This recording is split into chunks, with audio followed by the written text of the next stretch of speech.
بسم اللہ الرحمن الرحیم۔ ناظرین، آج کے اس ویڈیو میں ہم بات کرنے والے ہیں کہ نبی صلی اللہ علیہ وسلم کی والدہ کے بعد ان کو سب سے پہلے دودھ پلانے والی خاتون کون تھی، اور اس کے ساتھ ساتھ نبی صلی اللہ علیہ وسلم کو جب حلیمہ سعدیہ اپنے گھر لے گئے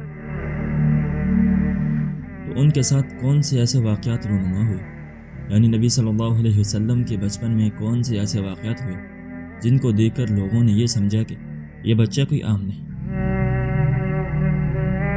رسول اللہ صلی اللہ علیہ وسلم کی حقیقی والدہ حضرت آمینہ کے بعد سب سے پہلے جس عورت نے آپ کو دودھ پلایا وہ آپ صلی اللہ علیہ وسلم کے چچا ابو لہب کی لونڈی صوبیہ تھی۔ حضرت ابو سلمہ رضی اللہ تعالی عنہ کی صاحبزادی حضرت زینب رضی اللہ تعالی عنہ سے مروی ہے کہ ام المومنین حضرت ام حبیبہ نے انہیں بتایا کہ انہوں نے رسول اللہ صلی اللہ علیہ وسلم سے عرض کیا، اے اللہ کے رسول، آپ میری بہن سے شادی کر لیجئے۔ آپ نے فرمایا، کیا تم یہ پسند کرتی ہو؟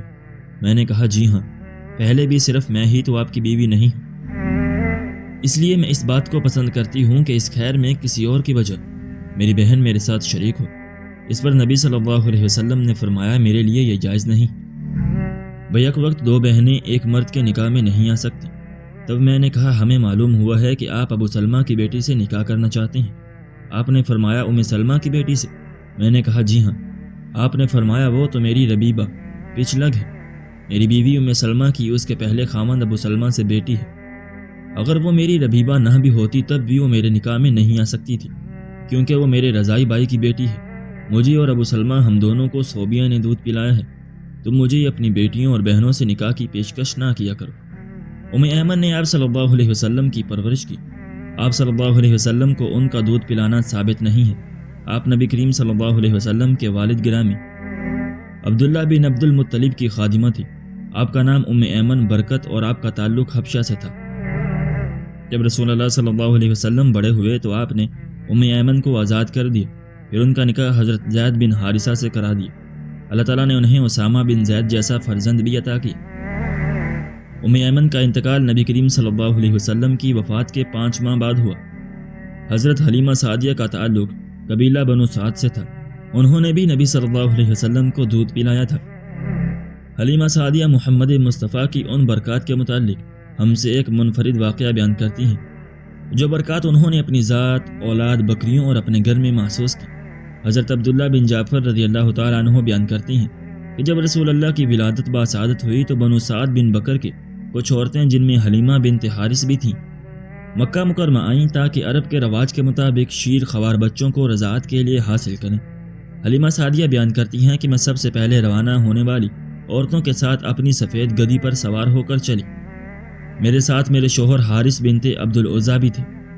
طویل سفر کی وجہ سے ہماری گدی کی ٹانگوں پر رسنے والے زخم بن گئے تھے۔ میرے ساتھ ایک عمر رسیدہ اونٹنی بھی تھی جو دودھ کا ایک قطرہ بھی نہیں دیتی تھی۔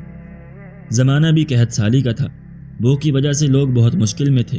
میرے ساتھ میرا بیٹا بھی تھا جو بھوک کی وجہ سے ساری رات نہیں سوتا تھا، اسے بہلانے کے لیے بھی میرے پاس کوئی چیز نہ تھی۔ ہماری کچھ بکریاں تھیں اور ہم امید لگائے بیٹھے تھے کہ بارش ہوگی تو ہمیں خوشحالی نصیب ہوگی۔ جب ہم مکہ پہنچے تو ہمارے قافلے کی ہر عورت نے رسول اللہ کو لینا چاہا، مگر پھر اس لیے نہ لیا کہ وہ یتیم تھے۔ ان کا باپ زندہ ہوتا تو دودھ پلانے والی کی عزت افزائی کرتا اور اسے انعام و اکرام سے نوازتا۔ بچے کی ماں، چچا اور دادا سے ایسی امیدیں وابستہ نہیں کی جاتی تھی۔ میرے سوا میرے قافلے کی ہر عورت کو کوئی نہ کوئی بچہ رضاعت کے لیے مل گیا۔ مجھے کوئی بچہ نہ ملا تو میں رسول اللہ صلی اللہ علیہ وسلم کے گھر کی طرف واپس آئی اور آپ کو لے لیا۔ اللہ کی قسم، میں نے صرف اس وجہ سے آپ کو لیا کہ مجھے کوئی اور بچہ نہیں ملا۔ میں نے اپنے خاوند سے کہا کہ میں بنو عبد المطلب کے اسی یتیم بچے کو لے لیتی ہوں، امید ہے کہ اللہ تعالیٰ اسے ہمارے لیے نفع مند بنا دے گا، اس طرح میں اپنی ہمسفر عورتوں کے ساتھ خالی ہاتھ بھی واپس نہ ہوں گی۔ حضرت حلیمہ کہتی ہیں کہ میرے خاوند نے کہا، ٹھیک ہے۔ چنانچہ میں نے آپ کو لے لیا اور اس سفر میں جہاں ہم ٹھہرے ہوئے تھے میں انہیں لے کر وہاں آ گئی۔ اللہ کی قسم، جو ہی وہاں پہنچی میری چھاتی دودھ سے لبریز ہو گئی۔ میں نے آپ کو دودھ پلایا اور آپ کے رضائی بھائی اپنے بیٹے کو بھی، دونوں خوب سیر ہو گئے۔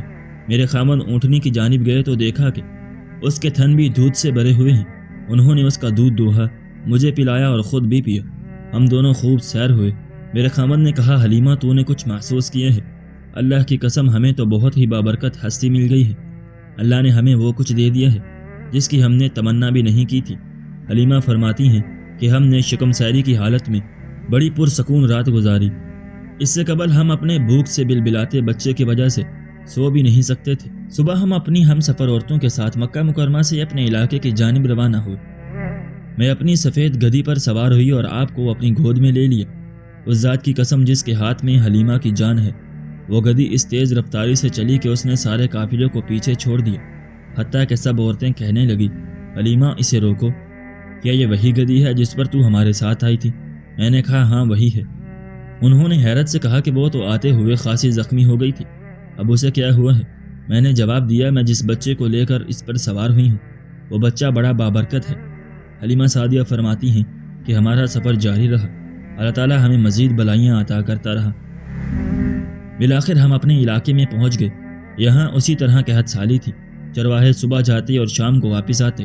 ہمارے قبیلے بنو سعد کی بکریاں بھی بھوکی پیاسی واپس آتی، مگر میری بکریاں جب واپس آتی تو ان کے پیٹ بھرے ہوتے اور تھن دودھ سے لبریز ہوتے۔ ہم ان کا دودھ دھوتے اور خوب سیر ہو کر پیتے۔ قبیلے کے لوگ تعجب سے کہتے، بھائی معاملہ کیا ہے؟ حارث بن عبد العزیٰ اور حلیمہ کی بکریاں جب شام کو واپس آتی ہیں تو ان کے پیٹ خوراک سے اور تھن دودھ سے لبریز ہوتے ہیں، جبکہ تمہاری بکریاں بھوکی واپس آتی ہیں۔ کیا تم اپنی بکریوں کو چرانے کے لیے وہاں نہیں لے جا سکتے جہاں ان کی بکریاں چرتی ہیں؟ چنانچہ وہ اپنی بکریاں ہماری بکریوں کے ساتھ لے جاتے، پھر بھی ان کی بکریاں بھوکی واپس آتی اور ہماری بکریاں سیر ہو کر آتی۔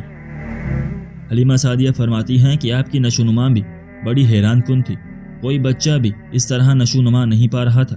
عام بچوں کی جس قدر نشوونما سال بھر میں ہوتی تھی، آپ کی دنوں میں ہو جایا کرتی تھی۔ جب آپ 2 سال کے ہوئے تو ہم دونوں میاں بیوی آپ کو مکہ مکرمہ لے آئے۔ ہم نے آپس میں طے کر لیا تھا کہ حتی الامکان آپ کو خود سے جدا نہیں ہونے دیں گے۔ جب ہم آپ کی والدہ ماجدہ کے پاس پہنچے تو ان سے عرض کی کہ اللہ اس بات پر شاہد ہے کہ ہم نے اس بچے سے زیادہ بابرکت بچہ کبھی نہیں دیکھا۔ ہمیں ڈر ہے کہ مکہ کی آب و ہوا سے اسے نقصان نہ پہنچے، آپ اس کو فی الحال ہمارے پاس ہی رہنے دیں، حتیٰ کہ مکہ کی فضا بیماریوں سے پاک ہو جائے۔ ہم اس بات پر اصرار کرتے رہے حتیٰ کہ انہوں نے ہمیں اجازت دے دی۔ یوں ہم دوبارہ آپ کو اپنے ساتھ لے آئے۔ ابھی 3 یا 4 ماہ ہی گزرے تھے کہ ایک دن آپ اپنے دودھ شریک بھائی کے ساتھ گھر کے قریب ہی بھیڑ بکری کے بچوں سے کھیل کود کر رہے تھے کہ آپ کا دودھ شریک بھائی دوڑتا ہوا ہمارے پاس آیا اور کہنے لگا کہ سفید لباس میں ملبوس 2 افراد نے میرے قریشی بھائی کو پکڑ کر زمین پر لٹایا اور اس کا پیٹ چاک کر دیا ہے۔ ہم دونوں میاں بیوی دوڑتے ہوئے آپ کے پاس گئے تو دیکھا کہ آپ کھڑے ہیں، آپ کا رنگ فک ہے۔ آپ ہمیں دیکھ کر سسکیاں بھر کر رونے لگے۔ ہم نے لپٹ کر انہیں اپنی آغوش میں لیا اور کہا کہ ہمارے ماں باپ آپ پر قربان ہو، کیا بات ہے؟ آپ نے بتایا کہ میرے پاس 2 آدمی آئے، انہوں نے مجھے لٹا کر میرا پیٹ چاک کیا اور پیٹ میں کچھ رکھ کر دوبارہ اسے پہلے کی طرح کر دیا۔ یہ سن کر اس کے رضائی باپ نے کہا، اللہ کی قسم مجھے لگتا ہے کہ میرا بیٹا کسی مصیبت کا شکار ہو گیا ہے، اسے جلدی سے اس کے گھر والوں تک پہنچا دو، اس سے قبل کہ ہمارے خدشات حقیقت بن کر اسے اپنی لپیٹ میں لے لے، اسے اس کے گھر والوں کے سپرد کر دو۔ چنانچہ ہم آپ کو لے کر آپ کی والدہ کے پاس چلے آئے۔